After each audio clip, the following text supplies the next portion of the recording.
আরে শ্যামলদা, আপনি হঠাৎ করে আমাদের দোকানে? আপনি তো আসেনই না।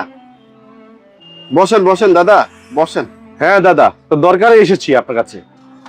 তো আমরা বাজার কমিটির সিদ্ধান্ত নিয়েছি যে কোনো হিন্দুর দোকানে কোনো মুসলমান কর্মচারী রাখা যাবে না। তো আপনার দোকানে তো একজন মুসলমান কর্মচারী আছে, সেই কর্মচারীকে ছাঁটাই করে দিতে হবে, সেটা বলার জন্য এসেছি এখানে। কি বলছেন দাদা? আমার দোকানের ছেলেটা তো অনেকদিন ধরে চাকরি করে, ওকে আমি কিভাবে ছাঁটাই করি? না না না, এটা তো কি বলছেন দাদা? আমরা তো দাদা মিলেমিশে কাজ করছি, কত বছর হলো, অনেক বছর হয়ে হয়ে গেল, কোনো সমস্যা টমস্যা তো কিছুই হলো না।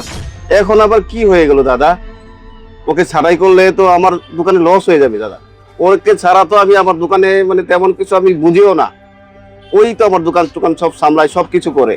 আমরা তো দাদা হিন্দু মুসলমান মিলেমিশেই চলাফেরা করতেছি কত বছর ধরে, যুগ যুগ ধরে। তাদের অনুষ্ঠানে আমরা যাই, আমাদের অনুষ্ঠানে তারা আছে। ওই কোনো সমস্যা টমস্যা তো হচ্ছে না, হয় নাই আগে, এখন কি হয়ে গেল হঠাৎ করে? না দাদা, এখন তো দেখছেন সমস্যা হচ্ছে, বিভিন্ন দিক থেকে সমস্যা হচ্ছে, সেজন্য আমরা বাজার কমিটি থেকে সিদ্ধান্ত নিয়েছি এটা আপনাকে মানতে হবে। ঠিক আছে, আপনার কথা আমি বুঝতে পেরেছি, এটা এখন মানতে হবে, আমি আপনাকে বলে দিলাম। আর যদি না মানেন তাহলে সমস্যায় পড়ে যাবেন, পরে কিন্তু দাদা আমি কিন্তু আপনাকে কোনো হেল্প করতে পারবো না। তাহলে দাদা আমি এখন আসি। ঠিক আছে দাদা, দেখি কি করা যায়। এখন তো মানে সমস্যা হলেও তো কমিটির কথা তো শুনতেই হবে। আচ্ছা ঠিক আছে দাদা, আমি দেখতেছি কি করা যায়। আচ্ছা দাদা, ঠিক আছে, তাহলে আমি আসি, আপনি একটু ভালোভাবে ওকে ছাঁটাই করে দিন। হ্যাঁ, আসি, নমস্কার দাদা। কি যে করি কিছু তো বুঝতেছি না। ঈদের সামনে, ওদের তো আবার ঈদ। এখন যদি ছাঁটাই করি তাহলে তো কত লাটে মরবে। এখন কি করা যায়?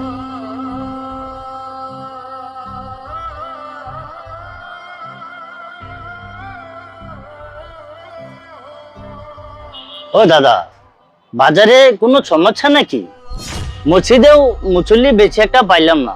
সমস্যা তো একটা আছেই। আচ্ছা তুমি বসো, আমি বলতেছি। তুমি বসো, আগে বসো, কথা তো বলতেছি। কি বলবো তোমাকে? তুমি তো আমাদের এখানে অনেকদিন যাবত চাকরি করতেছো, আমাদের সবকিছুর মধ্যেই তো তুমি আছো।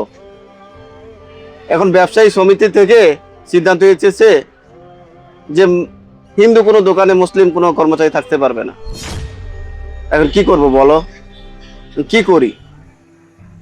আমাদের তো কিছুই করার নেই, এখানে তো সমিতি থেকে সিদ্ধান্ত এসেছে। এখন তোমাকে চলে যেতে হবে। কি বলছেন দাদা? এই কত বছর ধরে আপনার দোকানে কাজ করছি, আর এখন ঈদের সময় হচ্ছে, আর এখন বলেন আমাকে রাখা যাবে না? দাদা, এটা কি শোনালেন? আর কটা দিন বাকি আছে ঈদের, এখন আমি কোথায় যাব?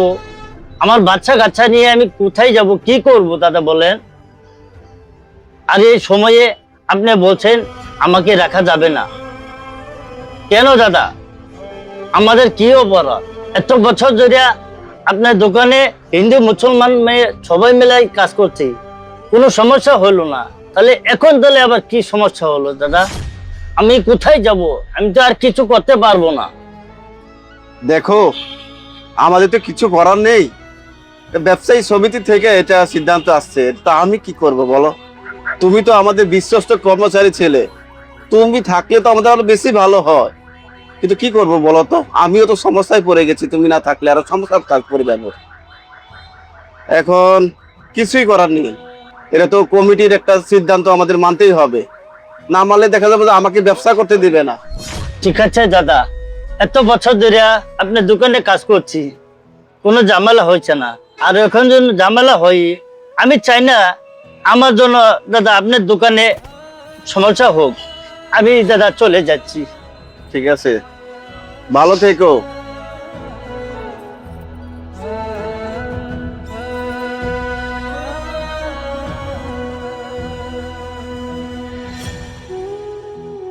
তুমি চিন্তা করো না, তোমার বেতন আমি পাঠিয়ে দেবো, তোমার সংসারে কোনো সমস্যা হবে না, আমি পাঠিয়ে দেবো।